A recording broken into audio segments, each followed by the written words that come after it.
Hello and welcome to this afternoon session on evaluation of wildlife welfare.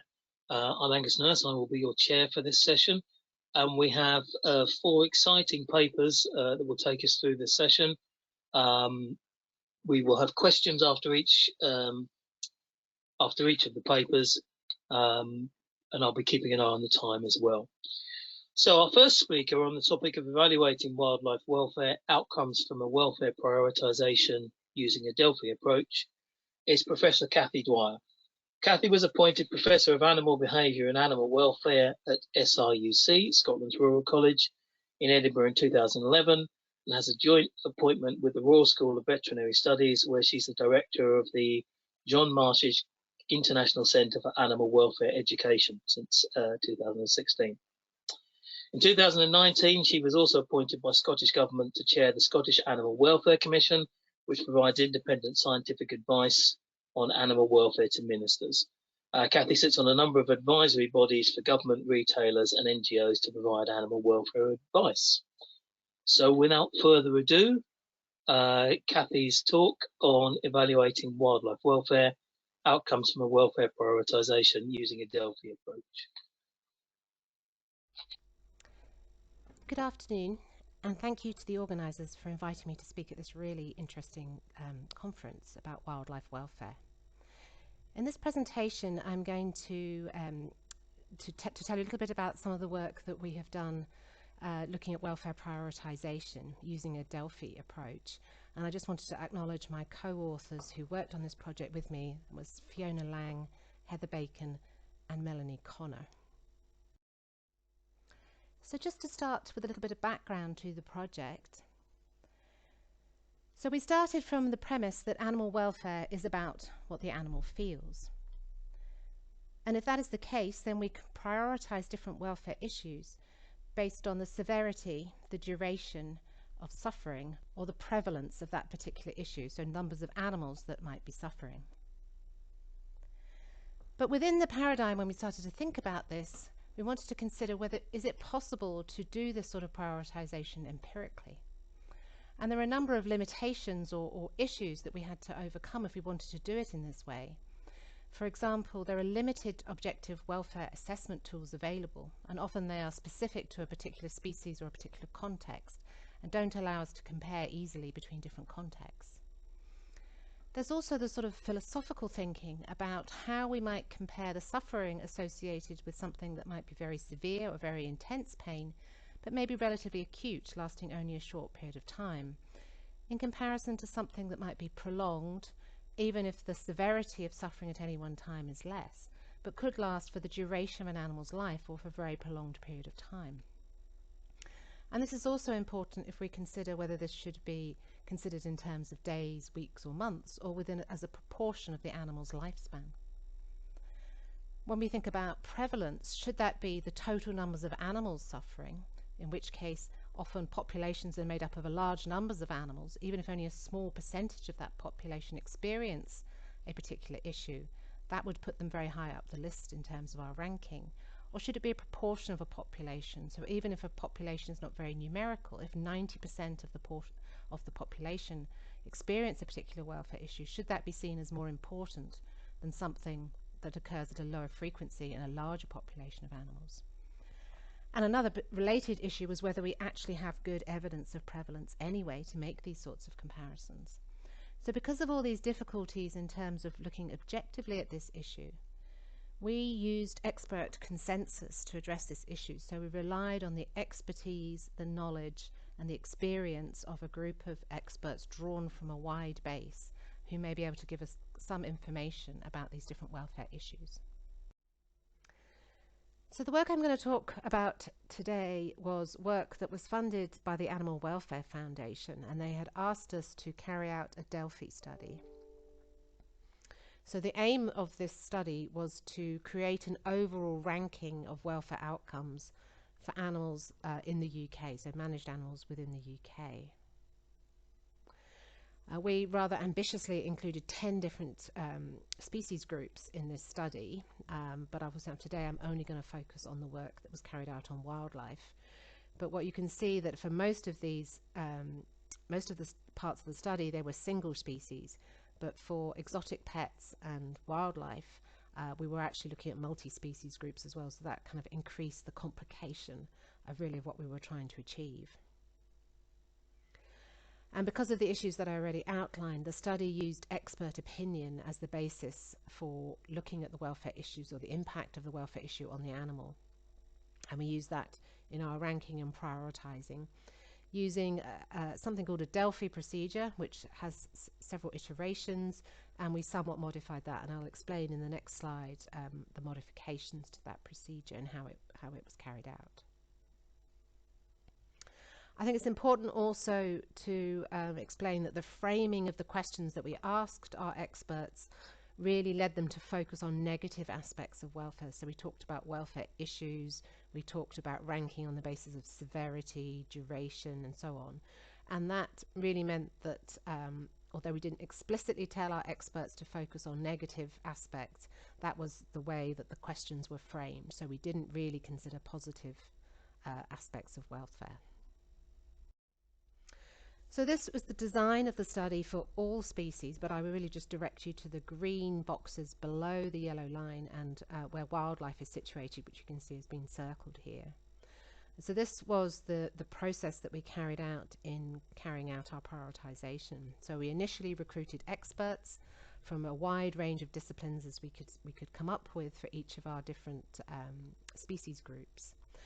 And for those animals that are identified in green here, we felt that there was not sufficient evidence in the literature to allow us to develop a list of welfare issues per species or per group. So you can see that for the blue boxes, we did this first part of the procedure through literature review. But for the green species, which included wildlife, we set up an online discussion board for 2 weeks, and our experts were given access to that board anonymously, and they were able to post and comment on the posts of others over that 2-week period with a bit of moderation from Fiona, who was the postdoc working on this project. And so we used that process to try and elicit as many different welfare issues as we could from our experts. And then we carried out a thematic analysis of the discussion board to give us a list of welfare issues for wildlife.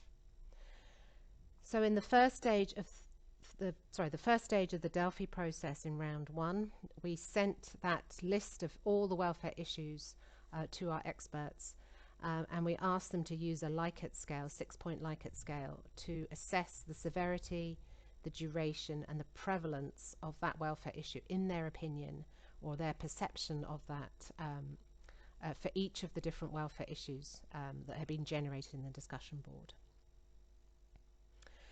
In round 2, we took those issues that had scored at least 3 or above in our Likert scale, so they were considered to be at least somewhat important on balance by our experts, and we returned that group, that list of issues back to our expert group, and we asked them to consider whether they felt those issues had fallen into the right place or not, or whether they should be higher up or lower down in terms of the scoring.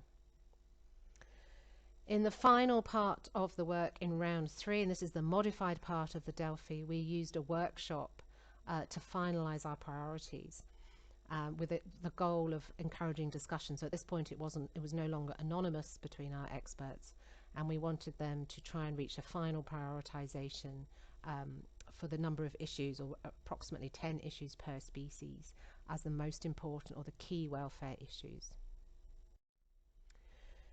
So in terms of what we found in our wildlife group, so from now on I'm just going to focus on the wildlife outputs.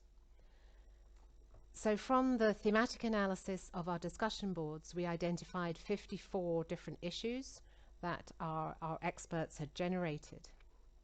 And I'm just going to try and summarize those a little bit. I'm not going to go through a list of 54 different issues with you. I'm sure you'd be pleased to know. So one of the interesting things about this was they were nearly all issues related to human activity, either directly or indirectly. And this was also true of our other managed species where the animals were much in closer contact with humans. But again, this may have been related to the framing of the task in terms of welfare issues. So there were four major themes, if you like, that we could draw these different issues under, and I'll explain some of the things that fall under those different issues in a moment. So they were lethal management activities or methods of population control, where human activity was deliberately focused on the destruction of wildlife or of individuals. There were other direct human activities, so where we were doing things directly in contact with wildlife that were having an impact on their welfare, but where those activities were not primarily directed at lethal management or killing. There were issues that fell under a sort of broader range of environmental impacts, where again it was human activity that led to the welfare issue, but it wasn't a direct action by humans. They were indirect issues by humans trying to achieve other priorities, for example. And then there was a group of disease-related issues, some of which also tended to overlap a little bit into human activity. So there are some issues that could have fallen into more than one theme, but these are the areas that they mostly fell under. So just to give you an idea of what some of those issues were, and I've used a sort of color coding which will come back in the prioritization. So in terms of lethal population management, there were direct actions of humans in terms of poisoning, trapping, snaring, and so on, in terms of killing wildlife. There were some of the consequences, perhaps, of that activity to kill wildlife, such as the issues of wounding by inaccurate shooting in deer, the orphaning of juvenile animals, deliberate destruction of habitat with a goal of getting animals to move away from a particular property, so not necessarily directly about killing, but that might be the consequence of disrupting bat roosts or other areas. And then the final two were hunting, fishing, hare coursing, where again the outcome was the killing of wildlife, but the purpose of doing those things was more recreation rather than population management on the whole. Other human activities I've coded in blue, and they are things like the housing and handling of wildlife for entertainment, such as using raptors in displays, for example, unlicensed and unregulated rescue centres, release of rehabilitated wildlife and potentially not following up or monitoring, or some of the consequences for those animals. There was a big area around the housing and management of game birds, which are in some ways treated like quite intensive farm livestock at some point, and then treated as wild animals at other times in their production cycle. Fishing, where the goal was not the killing of the fish, but where they were captured and then released back into the water to be caught again. Issues related to capturing wildlife for the pet trade, or capturing and killing wildlife for products, and tourism, where observing wildlife was an important part of that direct activity, so harassment of marine mammals, for example. In terms of environmental impact, these are all impacts on wildlife from the indirect human actions, such as loss of habitat or destruction of habitat, where the goal wasn't to achieve movement of wildlife or population control, but were other human goals, such as building roads, building houses, and so on. The release of invasive and non-native species, various forms of environmental contamination and pollution, littering, and so on. Tourism activities that weren't primarily about interacting with wildlife, invasion of habitat, for example, allowing dogs off the lead to chase wildlife, and so on. Accidental poisoning, where the animal that is poisoned wasn't the target species. Predation by cats. Inadequate winter feeding, particularly of park deer, where animals have been constrained in a particular area and unable to move, but they're not able to access sufficient feed.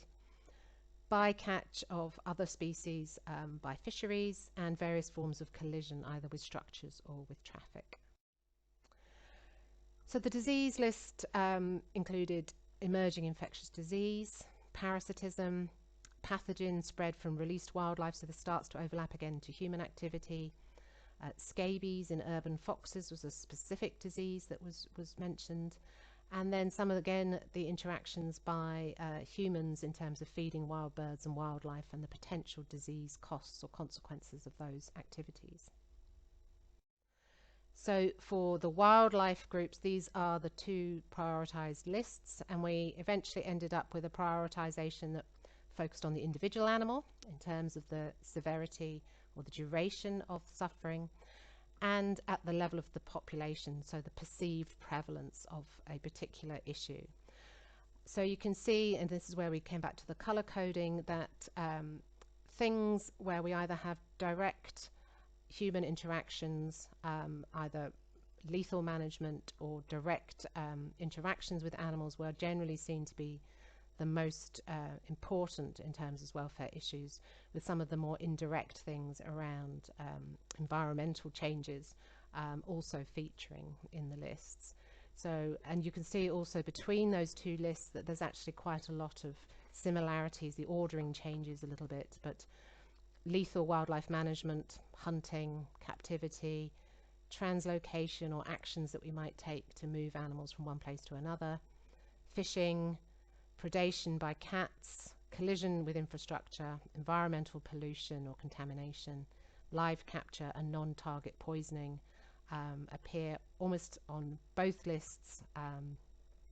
Non-target poisoning only appears on the individual animal list, but feeding wildlife, which again is really a human activity, even though I've coloured it as if it is a disease issue, is the one that appears on the population list, but not on the individual animal list.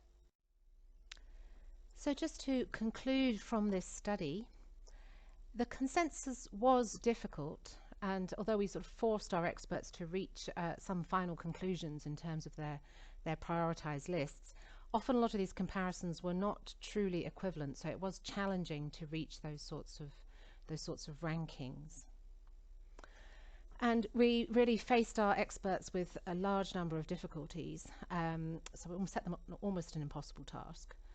We had often limited information, particularly on prevalence, on very many issues, so our experts really did have to draw on their own knowledge and experience, because there wasn't a lot of supporting literature or evidence to draw on.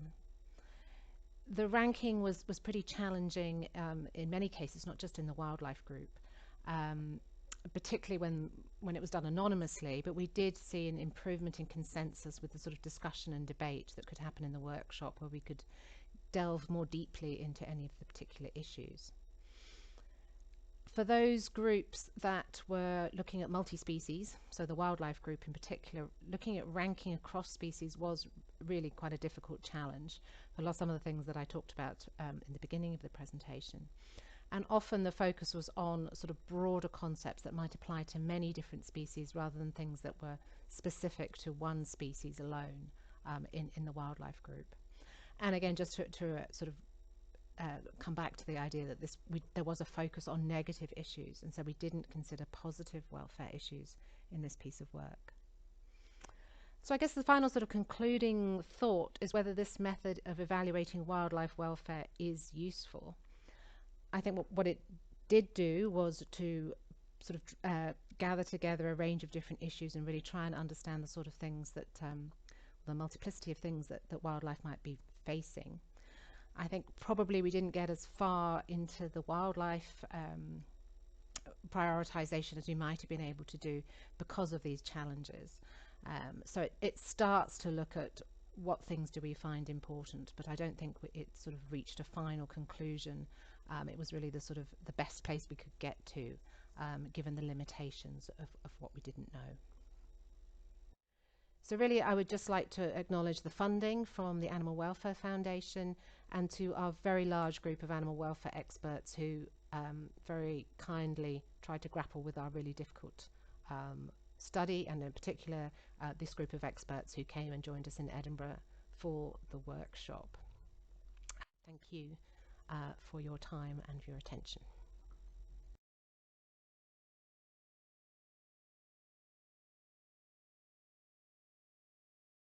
Okay, thank you, Cathy, for that interesting talk. Going to have a look now and just see if there are any questions. We have a couple of minutes for questions before we move on to the next.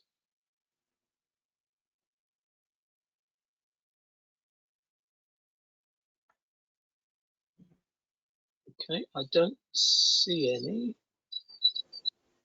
Agnes, there were some that have come through. One of them is, are there any existing metrics of welfare that allow for interspecies comparisons, or, for example, intensity of an experience? Yeah, it's a really good question, isn't it? And it would have been nice to have had those. I think I don't think there are really. I don't think there are in sort of empirical terms. I mean, you know, if you sort of engage in some of the discussions around what animals are sentient or not and what do they feel or not, it becomes very difficult to have a single metric that we can line everybody up on and have a look at. I mean, there are things that people have attempted to do in terms of different, some of the behavioural, some of the quite sophisticated behavioural tests that we might use to look at how much an animal might work to avoid something, for example, starts to give us some feel for an intensity of an experience. But then often a lot of these sorts of studies have only been carried out on a really small number of species. So there's potential there, but we don't have that information. As someone who trained as a physiologist, I tend to think that none of the physiology is really very useful in these sorts of regards. I think it's just so different across different species, and we don't have a very good understanding of how those things relate to experience. So perhaps some of the behavioural issues, but animals are so different, species are so different, and often some of the neurology is very different and the behaviour is different. So other than thinking about perhaps goal-directed behaviour, what might the animal try to achieve, and could we ask similar questions, that might be something that would allow us to try and answer that sort of question. Okay, thank you. I've spotted the other questions now, so hang on. There's a question, fishing ranks 4 points lower on the individual scale than lethal wildlife management. Why do you think that is, and do you think that is justified? Yeah, I must say, every time I speak about some of this, there will be, I mean, obviously this is a consensus of experts. The method didn't allow us, or doesn't allow us, to delve into why did people put things where they fall. So it's hard for me then to take what our experts decided and say, this is why I think this happened. So those things are always quite challenging, and I think one of these issues with consensus, and I think, as I tried to say with the wildlife one, I think the problem was so difficult that, and you know, within the confines of a funded study, we probably needed more time to go through this for the wildlife group, because there was so much complexity there that we sort of forced them to make decisions probably before we had time to really go through some of the thinking and the discussion. And obviously the fishing encapsulated both the sort of capture for killing versus, and any of the things that might happen around the sort of bycatch issues that we've already heard about today, and also the sort of capture and release. So it wasn't just a sort of lethal management, it could have been other aspects that fell under there as well. So my opinion isn't really what I was presenting, it's the consensus view of our experts. And I think, as I hope it doesn't sound like I'm dodging the question too much, but the method doesn't allow you to find out why these things fall into these different places. Okay, that's great. Thanks very much. Okay, thank you, Cathy. We'll move on to our next talk, which is Sandra Baker using the Sharp and Saunders model to evaluate animal welfare impacts in wildlife management. Sandra is a research fellow at the University of Oxford's Wildlife Conservation Research Unit. She's conducted research on the welfare of wild vertebrates, particularly in wildlife management, for over 20 years. Sandra's earlier work focused on learned food aversions for the non-lethal management of badgers, foxes and crows. Following the 2006 UK ban on strychnine poison for killing moles, she researched issues related to mole damage and management. She's a member of the RSPB's Ethics Advisory Committee and section editor for wild animals at Animal Welfare Journal. So without further ado, over to Sandra.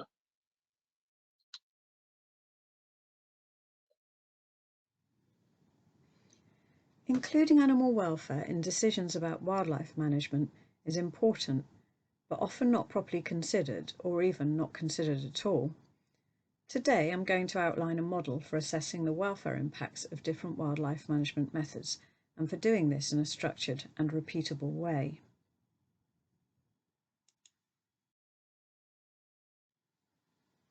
There's no doubt that wildlife management can negatively impact the welfare of wild vertebrates, and this is true whether lethal or non-lethal methods are used.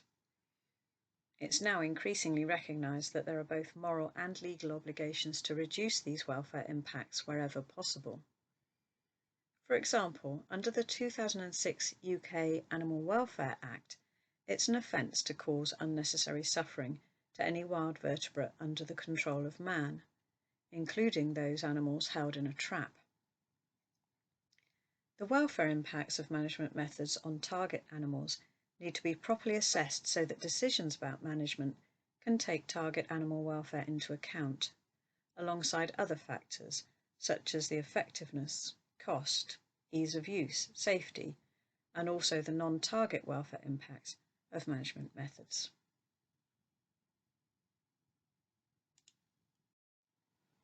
Today we're going to be looking at a model specifically designed for assessing the welfare impacts of different wildlife management methods. This model was developed by Australian government scientists Trudy Sharp and Saunders.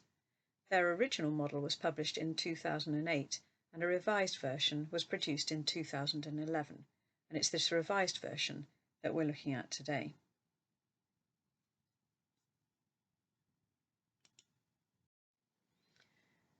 The Sharp and Saunders model is designed to assess the relative impacts of different management methods on an individual target animal. It can be applied to lethal methods, non-lethal methods, or combined methods, such as live trapping followed by cervical dislocation. It could potentially also be used to assess impacts of wildlife management on an individual non-target animal. The model has been successfully used in Australia, New Zealand, and the UK.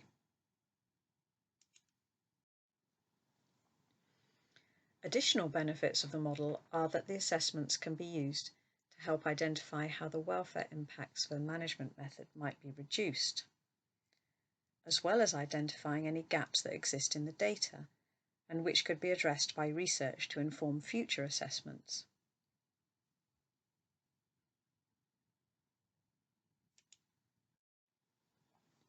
There are three key stages to applying the model. First, a standard operating procedure is drafted for each method. This needs to say in detail how the method should be applied according to best practice. This stage is really important because seemingly small changes in the procedure can have large impacts on animal welfare, and assessments must be done with the specific details in mind. For example, poor positioning of a lethal trap could lead to much worse welfare impacts through the animal being severely injured rather than killed quickly. The next step is to conduct a literature review of known and possible welfare impacts associated with each of the methods on the species in question. Evidence from other species, including humans, can be included where necessary. The final stage is a stakeholder workshop where the welfare assessments are conducted. Assessments are made by a diverse group of stakeholders, including, for example, vets, animal welfare scientists and species experts, as well crucially as operators experienced in managing the species. The assessment process involves discussion among stakeholders to reach group consensus on welfare impact scores. Before the workshop, stakeholders should be given the standard operating procedures and any relevant background reading about possible impacts based on the literature review.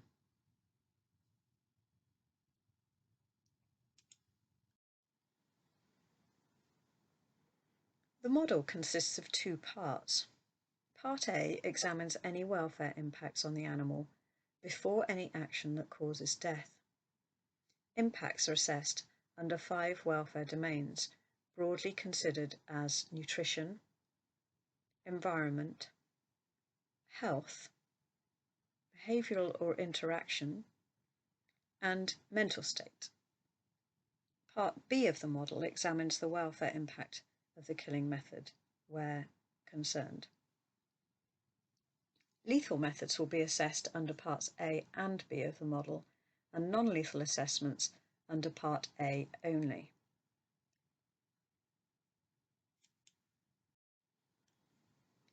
The The two parts of the model are drawn from two different sources. Part A is based on David Mellor and Cam Reed's 5 domains model. This was originally designed for assessing the welfare impacts of research, testing and teaching procedures in New Zealand, and was in turn based on the UK Farm Animal Welfare Council's 5 freedoms. Part B of the model is based on Donald Broom's criteria for assessing killing methods, which are the severity of any poor welfare before death and the duration of poor welfare. In other words, the time until irreversible unconsciousness is reached.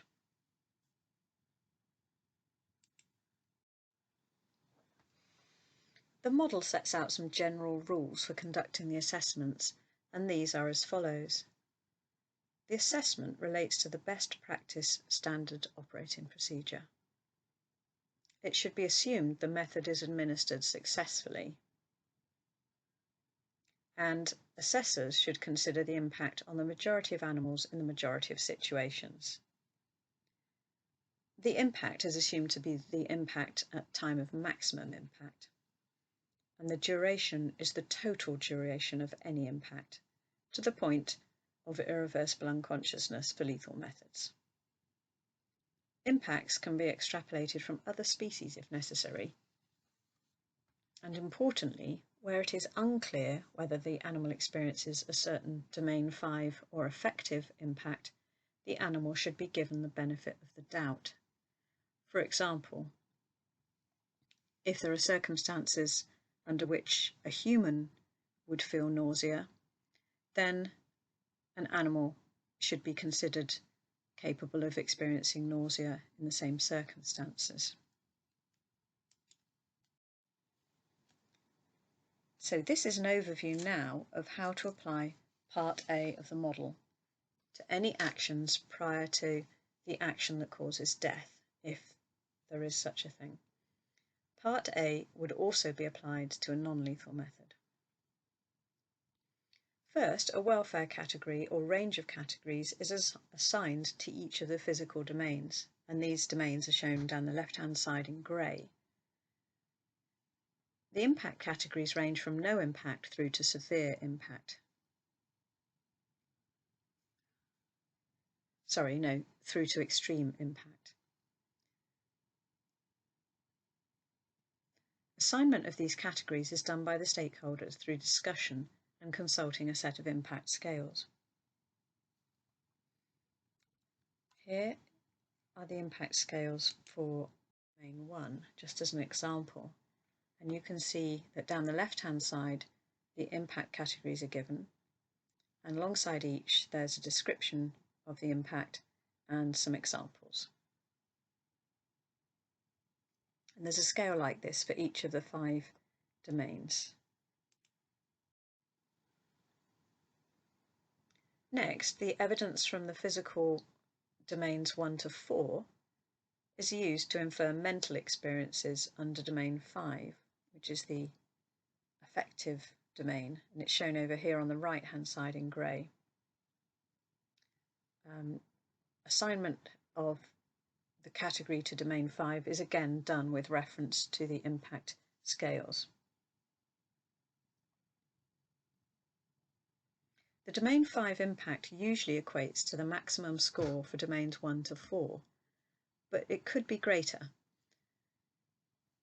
Notes must be recorded on how the impact categories were arrived at, and these should be supported by the literature where possible. Then the next step is to assign a category for the overall impact. This is usually the same as for domain 5, but if domain 5 can't be assessed, then the overall impact shown here in yellow is based on domains 1 to 4. Then, a duration category is assigned to represent the duration of welfare impacts. This is shown in blue in the bottom right-hand corner, and the possibilities for duration range between immediate to seconds right through to weeks. Finally, the overall impact category and the duration category are looked up on a Part A scoring matrix to determine the Part A score. and this is the Part A scoring matrix. So, for example, if an overall impact was considered to be moderate and it lasted for hours, then the animal welfare impact score would be 5. And the scale of animal welfare impact scores for Part A ranges from 1, which is the lowest welfare impact, up to 8, which is the highest or worst welfare impact. Scoring impacts under Part B is more straightforward. A single impact category is assigned for any suffering caused by the lethal method, and that's shown here in yellow. Again, this is done with reference to an impact scale, but this time an impact scale specifically for Part B. The duration category is assigned to reflect the time between the onset of signs of impact and irreversible unconsciousness. The Part B welfare impact score is ultimately determined again by consulting a scoring matrix, this time for Part B. The scoring matrix for Part B is similar to that for Part A, but gives a score as a letter between A and H rather than a number between 1 and 8. Final welfare impact scores for each method can be displayed on 2 axes like these, with Part A scores on the y-axis and Part B scores on the x-axis. The lowest welfare impact or best methods will appear in the bottom left-hand corner, and the highest welfare impact or worst methods will be shown up in the top right-hand corner. This information on relative welfare impacts can be used to help inform decision-making about which management methods to use. And I've shown you here an example from some assessments on crow management methods, which illustrate that method C2, which was cage trapping with cervical dislocation of crows, had a higher welfare impact or a worse welfare impact than C3, which was scaring crows with gas guns, and that in turn had a higher welfare impact than C1, which was shooting crows.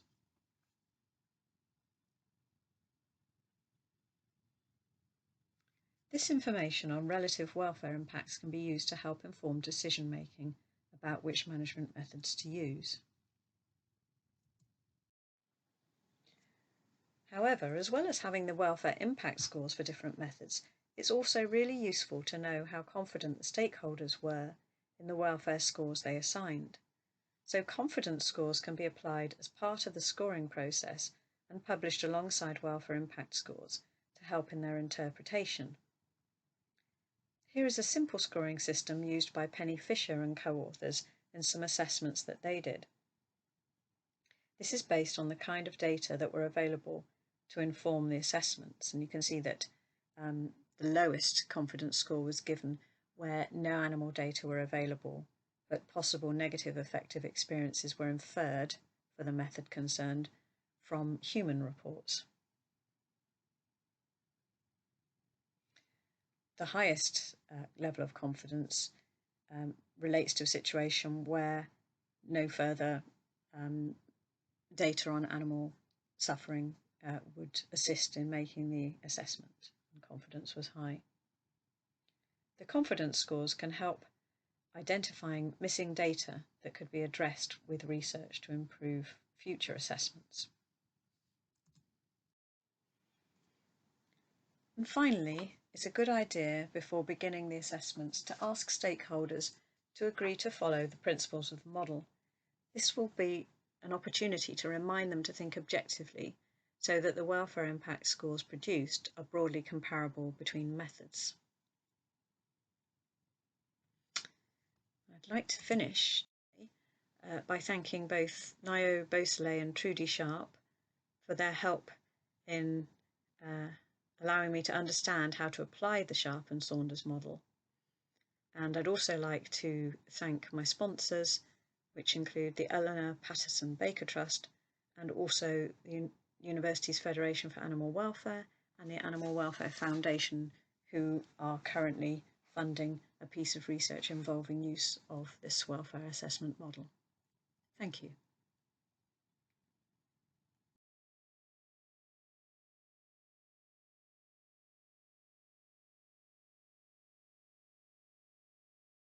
Thank you, Sandra, for an excellent and interesting talk.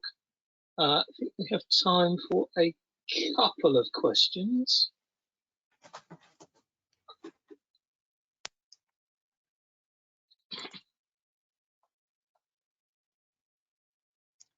Well, I can start by looking at some of the questions that appear. Okay, if you could, that'd be great. I was just trying to do that. So.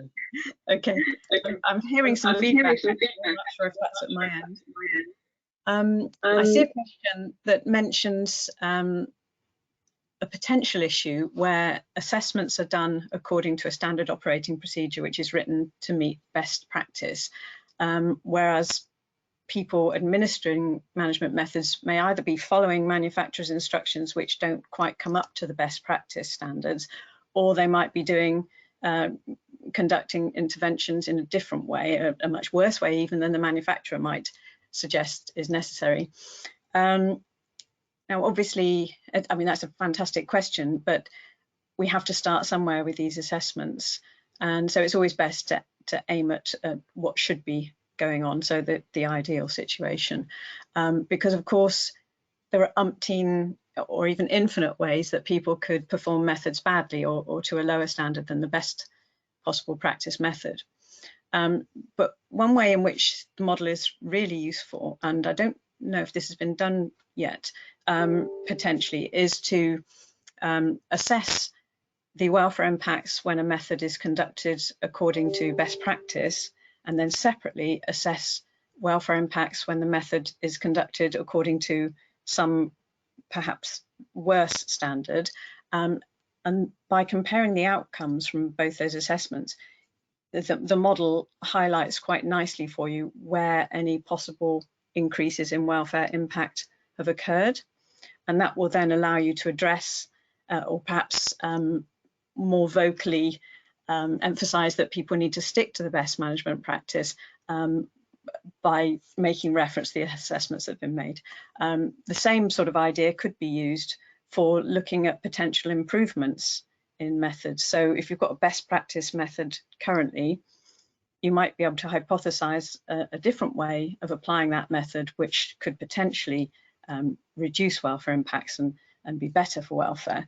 And again, you could do two assessments, one with the current best practice standard and one with a potentially improved standard. And again, the model highlights for you quite nicely where any improvements are felt in terms of the animal welfare impact.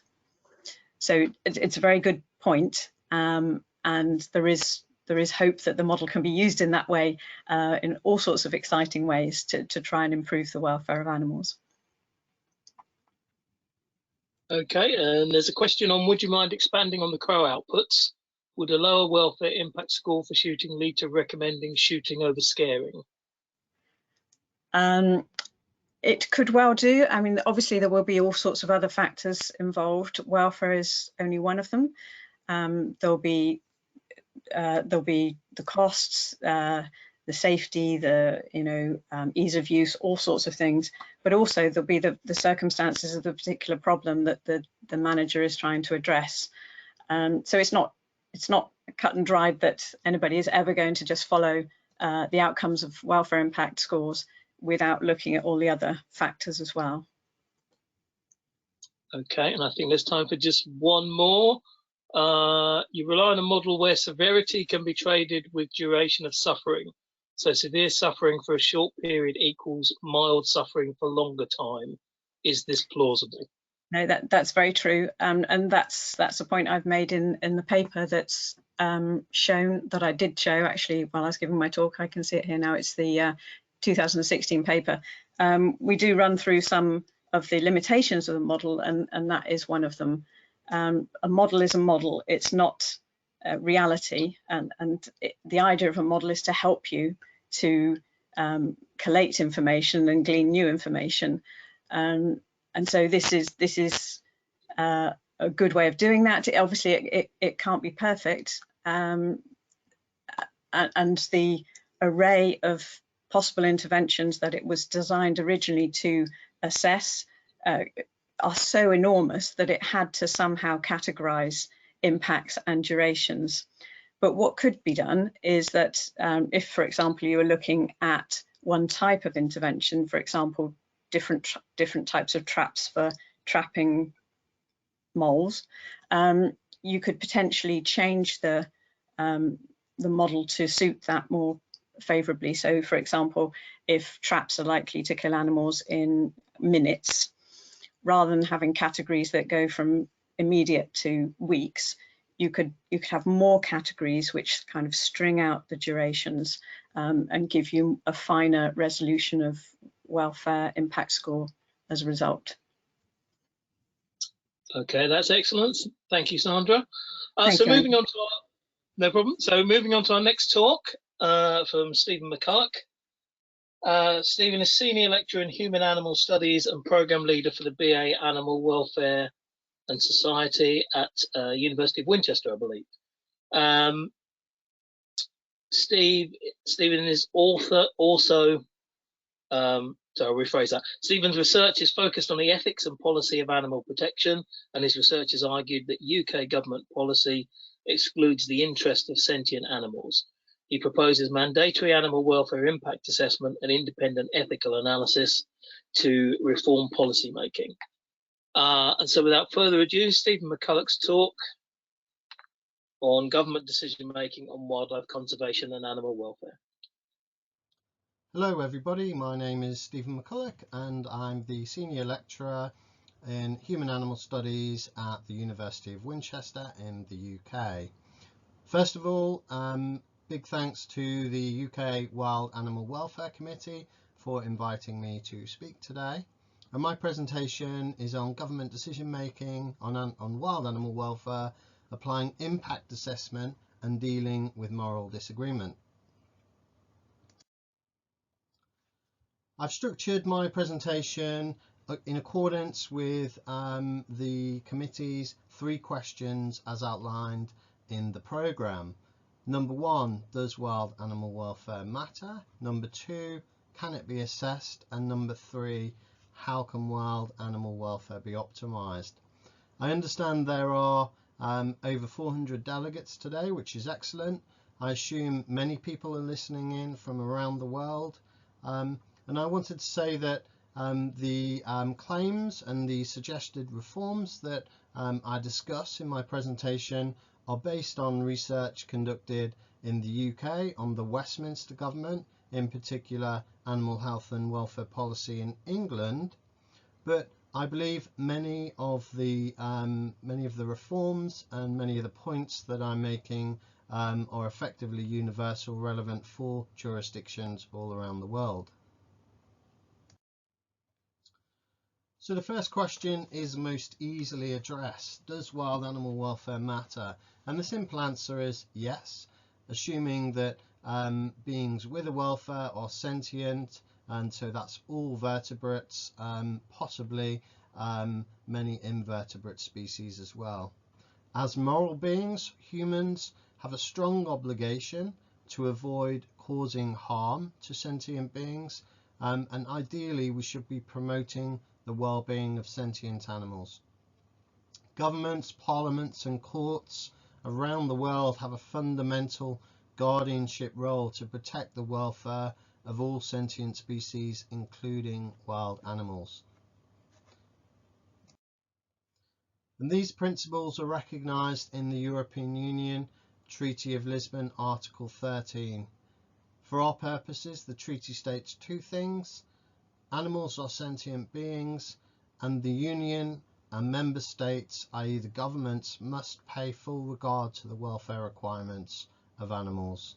Of course, the UK is no longer a member of the European Union, but these principles are universal. Governments around the world have a duty to be informed about sentience and a guardianship role to protect the welfare of domesticated and wild animals. The second question, can wild animal welfare be assessed? The answer is a yes, but this is more complex and it's yes to a degree. Compared to domesticated wild animals, there's a clear lack of knowledge about wild animal welfare. And this is for a number of reasons. By their very nature, wild species inhabit different environments to us humans. Furthermore, there are many more species of wild animals compared to domesticated animals. And finally, we have different sets of moral obligations to wild animals, arguably, and therefore we may have investigated them less in the past. But despite this, we do have sufficient knowledge to make some informed judgments about the policy impacts, especially on wild animals. And remember, we don't need to be exact here. We're doing this for moral reasons, to incorporate the welfare of wild species in policy making. And currently, governments around the world, including the UK, exclude the welfare interests of wild animals simply by not assessing them. In the UK, for example, there is no systematic mechanism to account for the interests of wild species in the policy making process. To explain, it's useful to highlight the stages of the policy making process, and this is a ROMAF policy cycle, which is a simplified model of policy making. So governments will have a rationale to make policy, to make a change, and that policy will include some objectives, some desired outcomes. And governments then list a set of policy options to achieve those objectives. And normally, governments will then use impact assessments. And this is in the UK and many other jurisdictions, including the European Union. They use formalised impact assessments to appraise how policy options may impact various groups. So, for example, in the European Union, environmental impact assessments are often conducted to assess the impact on a living environment. But despite this, there's no formal and systematic process to assess the welfare impacts on animals. The government conducts economic impact assessments. When necessary, it will conduct environmental impact assessments. But the interests of sentient animals are often excluded because we don't evaluate the potential impacts of policy on them. And ultimately, this leads to a highly anthropocentric policy making process. Again, European Union Treaty of Lisbon states that animals are sentient and member states must pay full regard to the welfare requirements. Full regard means some kind of impact assessment, and it also means ethical appraisal of various policy options.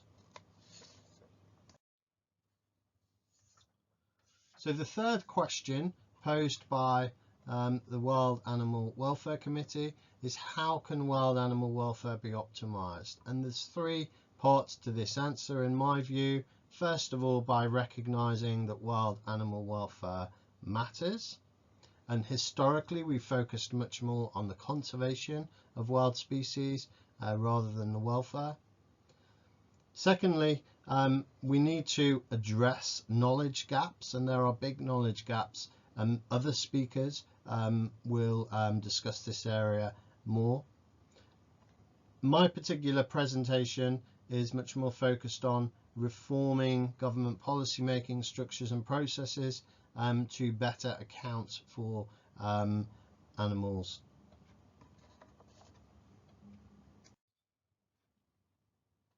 So government policy making must be reformed to include consideration of wild animal welfare. And the first reform is animal welfare impact assessments, mandatory systematic processes which are analogous to environmental impact assessment. And the second stage is ethical analysis of policy options which can be considered as weighing human and non-human interests. So in the following few slides, I'll briefly explain animal welfare impact assessment to illustrate. And with Michael Rice, we've applied animal welfare impact assessment to the policy issue of bovine TB and badger culling in the UK. We propose animal welfare impact assessment is conducted in 3 stages. The first stage is species description.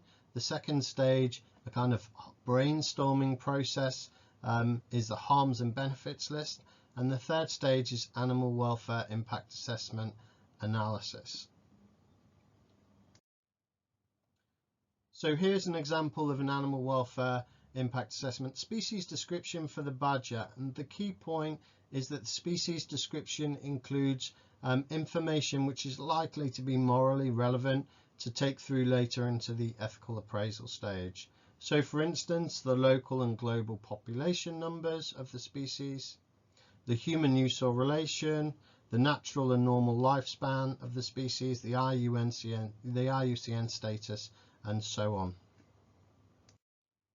I've skipped past the harms and benefits list and moved on to an animal welfare impact assessment analysis table to illustrate, and it's important to note that one of these will be conducted for each species and for each policy option under consideration. So in our published paper in 2007, we have 6 different tables for this stage, for the 3 different policy options: do nothing, badger culling, and badger vaccination. So 2 tables each for the cow and the badger. The table illustrates the impacts of the badger culling policy option in terms of positive and negative welfare impacts, and also life and killing impacts. So for positive and negative welfare impacts, we categorize this in terms of duration, short, medium, and long, and also intensity of impact, mild, moderate, or strong. And note it's completely understood that in many cases the empirical evidence base will be very lacking. We simply won't have that information. But what I strongly recommend is completing these as much as we can, even with very wide confidence intervals. If we don't do this, simply saying there is no data, then simply the interests of wild animals will be excluded from policy making. So this final table summarizes information from those 6 animal welfare impact assessment analyses tables, and what you can see here, I've illustrated in terms of the killing and the life impacts to simplify, and you can see the figure in the middle on the right, 4.8, essentially nearly 5 badgers are killed for every cow that would be saved through the badger culling policy option, and that's based on a policy time frame of 9 years with a government figure of, I think, 19% reduction in bovine TB incidence in cattle. And our view is that this kind of animal welfare impact assessment process should be conducted for all policy that significantly impacts sentient species as a necessary part of the evidence base.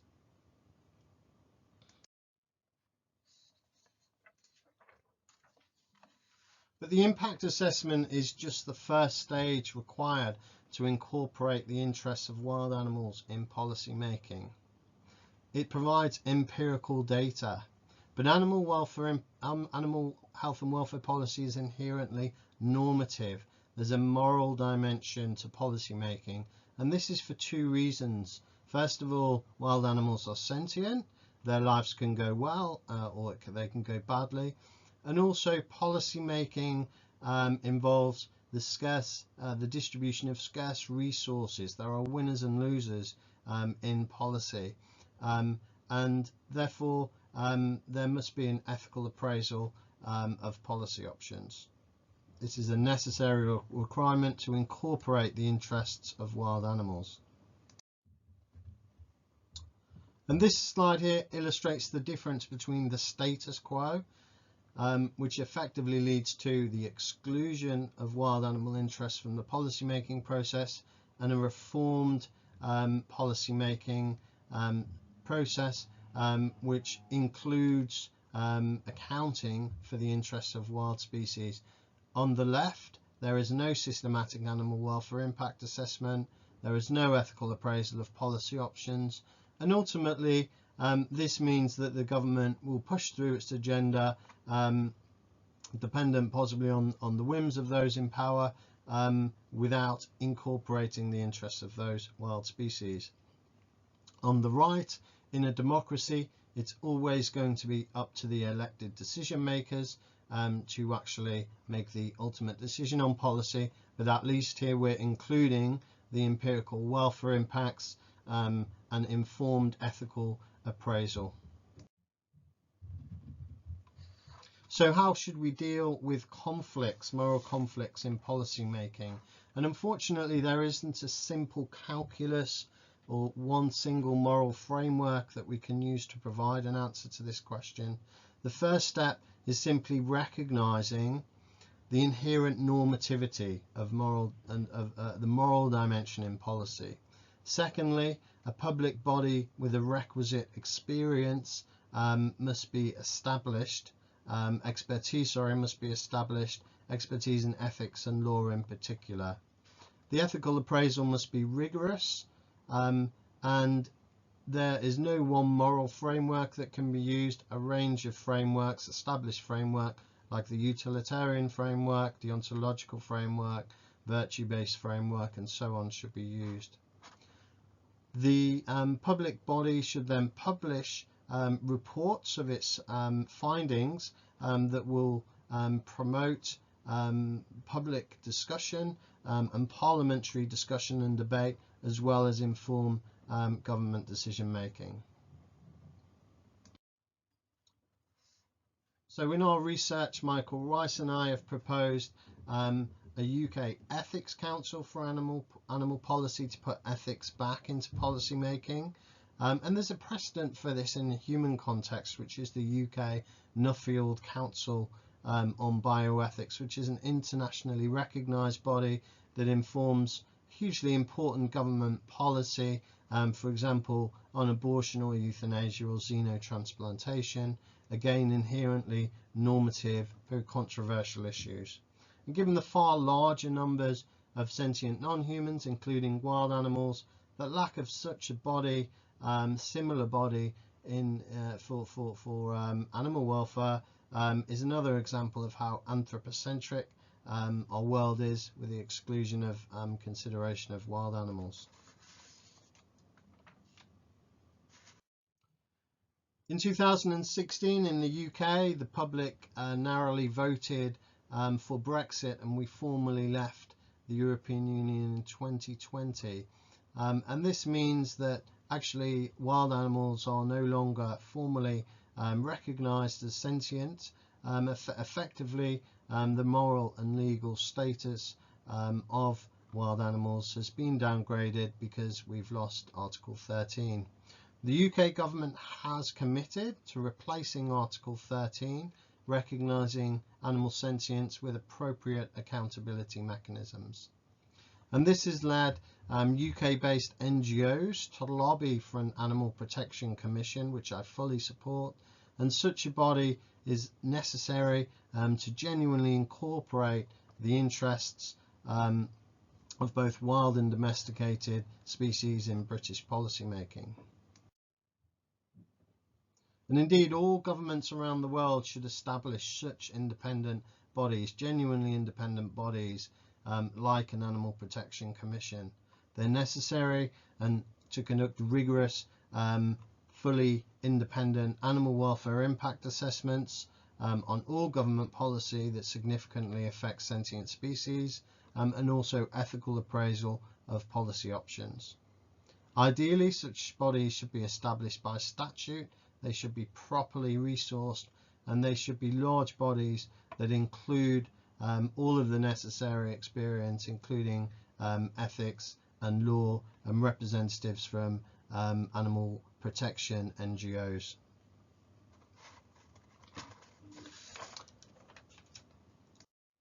So in summary, wild animal welfare does matter, especially for sentient wild animals.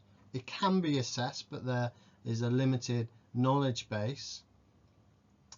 Governments effectively exclude wild animal welfare by not assessing it, and we can optimise it in three ways. First of all, recognise the importance of wild animal welfare through the work of organisations like WALK. We need to redress knowledge gaps, and what I've focused on mostly is government reforms, necessary government reforms, including mandatory systematic animal welfare impact assessment, and if this isn't conducted within government, external bodies such as an Animal Protection Commission or even NGOs should conduct such animal welfare impact assessments. And also we need ethical appraisal of policy options. So thanks for listening today to my presentation, and here are some of the references that I've cited today. Thank you.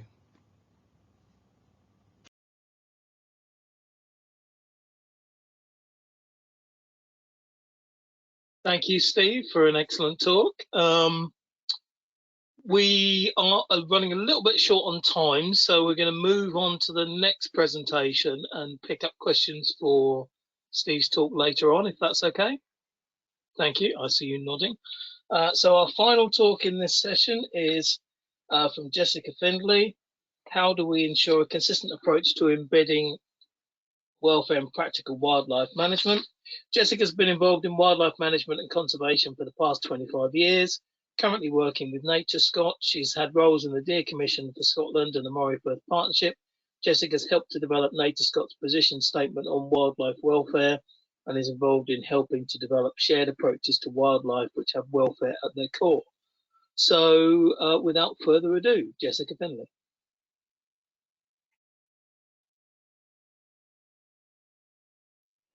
Hello, my name is Jessica Findlay. I'm the wildlife management team with NatureScot, and today I'm going to talk about work which NatureScot has been involved with in trying to ensure a consistent approach to wildlife welfare in practical management.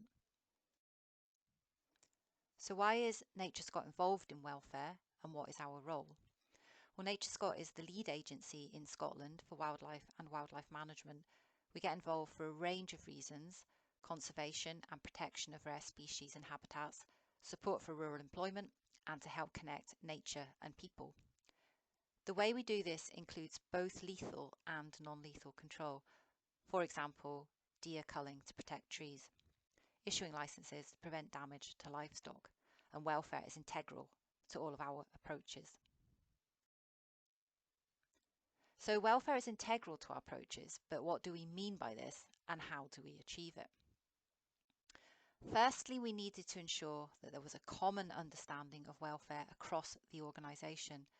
There were a variety of views, and these included the view that we are not a welfare organisation, based on the misunderstanding that welfare is synonymous with animal rights, and that welfare is simply about the avoidance of suffering. We ran a number of workshops a few years ago to encourage staff to think about what welfare is. These were led by Frauke Ohl and Rory Putman and pulled on their considerable expertise and experience on this subject. The main concept we worked with was based around being able to distinguish between the way an animal functions biologically and society's belief of what an animal experiences. This is a significant distinction and can be a challenge for some people. Examples which were used were that from a biological perspective, we would need to consider whether an animal was prone to disturbance, whether it is territorial, whether it has a high or a low pain threshold, or the ability to withstand cold temperatures. All animals will be different, but the point is that we consistently need to consider the biological reality of each species. The next step was to consider society's belief of what an animal experiences. Often these two are intertwined, and it's essential that we separate them out. For example, society may believe that the best solution is to translocate an animal if it is causing negative impacts. An example of this would be the removal of hedgehogs, which are non-native to the Outer Hebrides, to protect that area's ground nesting birds. And often what appears to be best on the surface is not necessarily best for the biological welfare of the animal. Hedgehogs can get very stressed in transit, and then face problems of territoriality in the area which they are translocated to. So there can be a conflict between these two facets, and as an organisation we started with recognising the need to disentangle these. Leading on from this, we also characterise welfare as dynamic. We gently challenge the notion that welfare is only about avoiding suffering. Instead, it is about the freedom for an animal to adequately respond to its environment or stimuli. In some ways, this is another way to explain the adapted 5 freedoms. The idea that an animal can move up and down a spectrum, and provided it can adapt to meet the needs expressed through the 5 freedoms. So, for example, if it's hungry, it can find food, and that's not a problem. So it can move from closer to the red up until closer to the green. Doesn't mean an animal won't experience hunger or thirst, but it does mean it has the capacity to deal with this. If it doesn't have the capacity to deal with it, it's out with its adaptive capacities, and that's when suffering starts to occur. This is a big shift in thinking for some, that welfare is not just about the avoidance of suffering. It is about trying to ensure that the animal can exist within its adaptive capacity. We also develop this further through 3 key wildlife welfare terms. Welfare state, which is as experienced by the animal. A welfare problem, which is when the animal is out with their adaptive capacity. And a welfare issue, which is when society believes that the problem needs attention. This last one, welfare issue, can sometimes be challenging. So it is an illustration of this. There are many people that feed birds that visit their gardens, particularly in cold weather, in an attempt to get them enough food to get them through the winter. However, there can be downsides to this, and this was shown. There are outbreaks of a disease which affects particularly chaffinches and greenfinches, and it affects their ability to swallow, so they starve. And this disease is passed on through bird feeders. So in this situation, the well-intentioned solution actually caused a worse welfare problem that it was trying to address.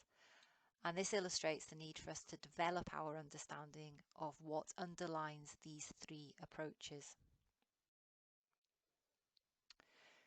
We've set all of this out in the NatureScot Wildlife Welfare Position Statement. We think NatureScot is the first UK government agency to produce a position statement on wildlife welfare, although we're willing to be challenged on that, so let us know if you know otherwise. The purpose of the position statement is to guide internal decisions and actions and ensure a consistent approach. We don't have an explicit legal responsibility for the welfare of wildlife, with the exception of wild deer, but we seek to promote best practice in wildlife welfare. This statement describes the characteristics of animal welfare, defines wildlife management, and sets out some principles which should be adopted to try and ensure a consistent approach to ensuring welfare is taken into account within wildlife management. So these are the wildlife management principles. And as this was being developed, this was all new thinking at the time and is still relatively challenging for some. So the principles focus on the need to actively consider the welfare implications of decisions and plans at the planning stage. This means anticipating any problems that may occur and building in mitigation from the outset. It may not result in any material change to the plans, but the point is that welfare has been actively considered from the outset. So it's an active decision not to do anything for the welfare. That's not needed, rather than a passive decision. Perhaps more challenging is the principle that death of an animal in and of itself is not a welfare issue. It's the manner in which it dies and lives which could be. There's also the need to take into account the increasing research in this area, and we need to ensure that we take that new thinking into any decision making. Public opinion is important. Again, this is a tricky one, with some thinking we shouldn't take this into account, but it is very important that we do so. It will not necessarily change the outcome of a wildlife management decision. So, for example, lethal control may be decided as the best option in a situation, but what it does show is that we need to take responsibility to explain why this decision has been made. And finally, our actions should take into account that welfare cannot be fixed at a determined point in time. We need to take its dynamic qualities into account. So in what situations do we need to apply these principles, and how can we ensure consistency? The sorts of decisions would include planning, new parks, new roads, buildings. How might these impact on the welfare of resident wildlife populations? Will they break up territories of animals like roe deer? Will we need to put in underpasses for wildlife with new roads, otter gates and such like? Any translocations need to follow the Conservation Translocation Code, which includes a direct reference to animal welfare. Reintroductions need to think this through from the point of view of the animal being reintroduced and the animals in the situation into which it is being released. And then there's land management objectives and policy objectives. They change, and what we want from the land changes, and wildlife are a crucial part of this, and we need to find ways to include their welfare in these decisions. So how might we do this? Most of the work NatureScot has done in terms of practical application is with wild deer. This is partly historical because we used to have a Deer Commission for Scotland before it merged with NatureScot, and they undertook work on understanding what welfare meant in relation to wild deer. There is also an explicit responsibility to have regard for deer welfare as set out in the Deer Scotland Act. And another factor is that wild deer are one of the key species which require continual management to achieve Scottish Government land management and conservation objectives. So we commissioned a report by Peter Green a few years ago to build on the work carried out by Frauke and Rory to see if we could develop some practical indicators to assess the welfare of deer. And these 9 indicators were what the report came up with. Broadly speaking, they can be divided into those that assess the bodily condition of deer, for example, using a pelvic scorecard, and those that assess the behaviour of deer. The idea was that these indicators should be able to be used by practical deer managers, field workers and conservationists in the field to make an assessment of the likely welfare state of the deer. Scorecards were developed as part of the report to help deer managers out in the field. This is one on pelvic contours to assess bodily condition. And you can see it shows pictures through from emaciated to obese. Now, deer managers will very likely be able to make this assessment without the scorecard, but the benefit of the scorecard is that it helps to ensure that deer managers across Scotland can assess body condition against the same criteria. So this helps then ensure a consistent approach. This is another example of the scorecards. Again, a nice, practical, easy, simple to use one. This is a checklist of both behavioural and body condition indicators. And the point is that this needs to be done over time, and that one indicator in itself will not give you sufficient information. And again, because it is all set out, this helps to ensure that everyone is assessing deer in the same way against the similar criteria. So I've talked about what we've done for deer, but clearly we need to broaden this out to other species. The principles will remain the same, but we may need to find different ways to practically assess welfare in the field depending on the species.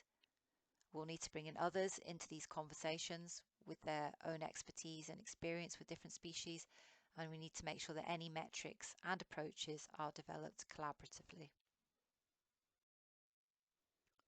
One opportunity we have for starting to think about this is through the recently launched shared approach to wildlife management. This sets out some ways of working for all those involved in managing wildlife in Scotland to adopt. It was developed collaboratively, and a concordat which sits alongside it has been signed by 17 organisations. It sets out 7 different ways of working, and in discussions everyone agreed that welfare should be an intrinsic part of the approach. And this is how it's reflected in that approach, that we will mitigate any negative impacts on welfare at a population and individual level, and that we will adopt best practice in promoting and safeguarding welfare. Further work will need to be done in terms of what this means in practice and how to ensure there is a consistent approach to welfare across Scotland, but this is a good starting point. So that's a summary of how work led by NatureScot in collaboration with others is trying to embed a consistent approach to welfare in wildlife management. Thank you.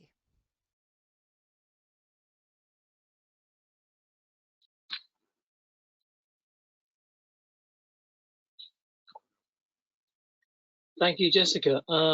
We have 20 minutes before the next session starts, or 20 minutes for the break from 20 past. So I think we've got time for a couple of questions. So let me...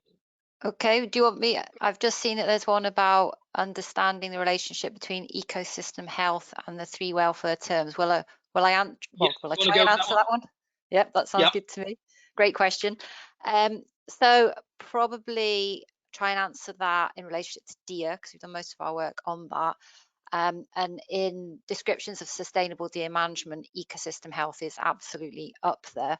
And I guess in terms of what ecosystem health we might be thinking about, restoration of native woodlands or restoration of peat bogs, then herbivore impacts, of which wild deer are a major component, are a big thing, sort of preventing that and having negative impacts.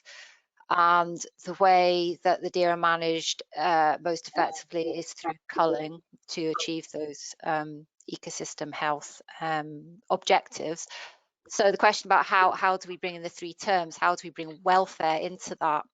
And that would be about, from your objective of woodland restoration, how many deer do you need, can you have? How many do you need to reduce the population by, and what method would you use? Would you put up fencing? If you did, then what would be the welfare impact of that? So it's thinking about the impact in advance of taking the action. And if culling is the best one, there's various best practice guidances in place to ensure that that is done as well as can be. So it's about being aware of it from the outset and taking that sort of proactive thinking about welfare in terms of achieving those ecosystem health objectives. Okay, that's great. I think we just squeeze in one more. So. Okay, so I didn't spot another one. Is there another one there? Yeah, I'm just sorry, my screen has frozen slightly, so just looking to see.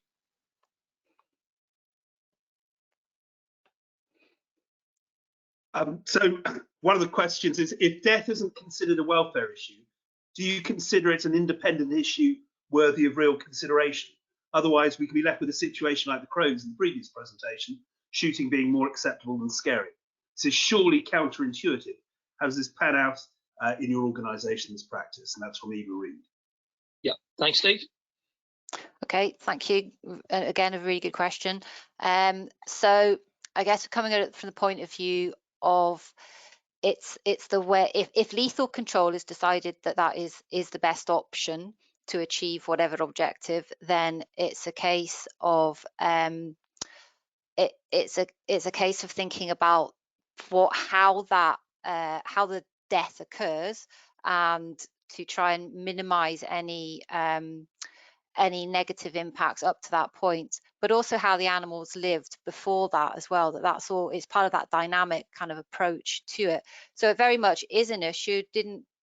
Not meaning that to dismiss it at all. It's obviously a vital part of the conversation, but it sometimes maybe sort of dominates the conversation too much, or people assume that it is a welfare issue, and it's trying to widen up, go back to the biological reality of the animal, think of it from that point of view.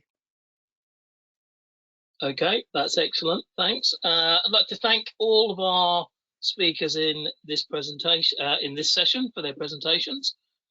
We now have a break until the session that starts at 2 to 3 that will be chaired by Alex Simmons. Thanks very much.